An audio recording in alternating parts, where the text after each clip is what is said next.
Was America founded on biblical principles? Most who have gone through our schools in recent years would probably say no.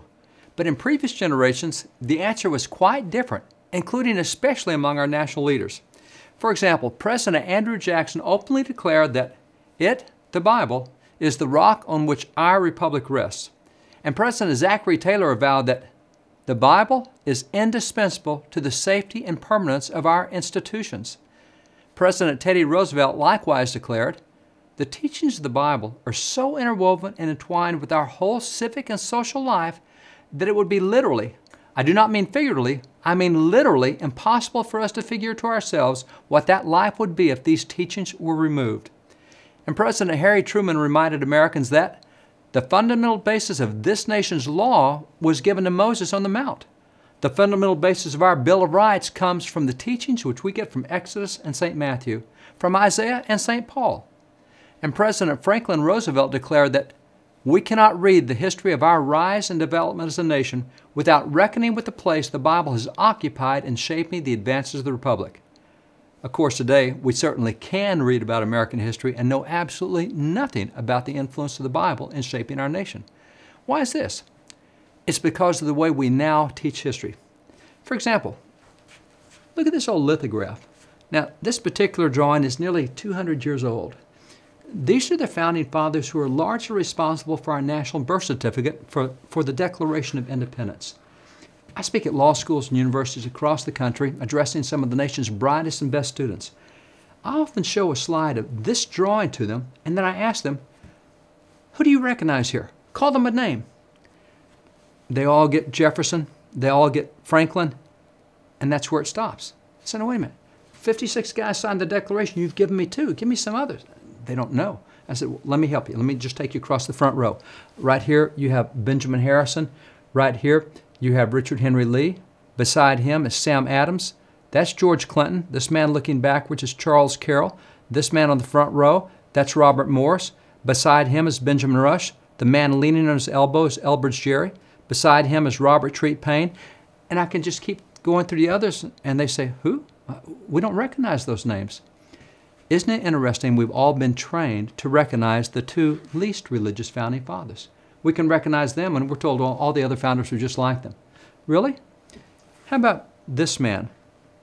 That's the Reverend Dr. John Witherspoon, gospel evangelist. He has nearly a dozen volumes of gospel sermons. He's also responsible for this work. This is the first family Bible ever produced in America, and it's done by that signer of the Declaration. Over here, you have Charles Thompson. Charles Thompson's responsible for this Bible. This is the Thompson Bible, the first translation of the Greek Septuagint into English, considered one of the most scholarly translations of the Bible in America, and it took him about 2 decades to do this. Right here, you have Francis Hopkinson. Francis Hopkinson, now he's the guy who designed the American flag, but he's responsible for this work. This is America's first purely American hymn book.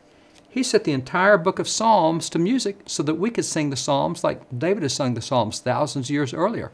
And then over here, you have Dr. Benjamin Rush.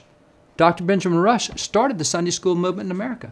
He also started the first Bible Society in America, and he's also responsible for this work. This is the first mass-produced Bible done in American history called a stereotyped Bible, and it came from that signer of the Declaration.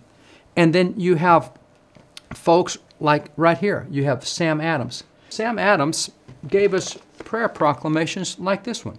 Sam Adams on 7 different occasions called Massachusetts to days of prayer, and this is a day of fasting, humiliation, and prayer. Then we have founding fathers like this man right here, Oliver Wolcott. Oliver Wolcott gave us this prayer declaration. He called his state to prayer. And then right below him, you have this man here, Samuel Huntington. He was a general in the Revolution. He's also a governor of Connecticut. He called his state to prayer. This is one of his prayer proclamations. And then over here, we have John Hancock, the President of Congress, and he called his state to prayer. This is a prayer proclamation from John Hancock. By the way, he called his state to prayer on 22 separate occasions. Now, these guys were into prayer so much that by 1815, there were 1,400 government-issued calls to prayer in America. Why don't we hear about any of that today? Because too often today, our schools and textbooks teach the exception, not the rule. They teach us about these 2 founding fathers, but nothing about the other dozens. Certainly America was not perfect, and I don't know of anyone who thinks we were. There were definitely blemishes throughout our history, but it was the Bible that moved us out of those blemishes, not into them. There is no question that what President Ronald Reagan said is historically true. Of the many influences that have shaped the United States of America into a distinctive nation and people, none may be said to be more fundamental and enduring than the Bible.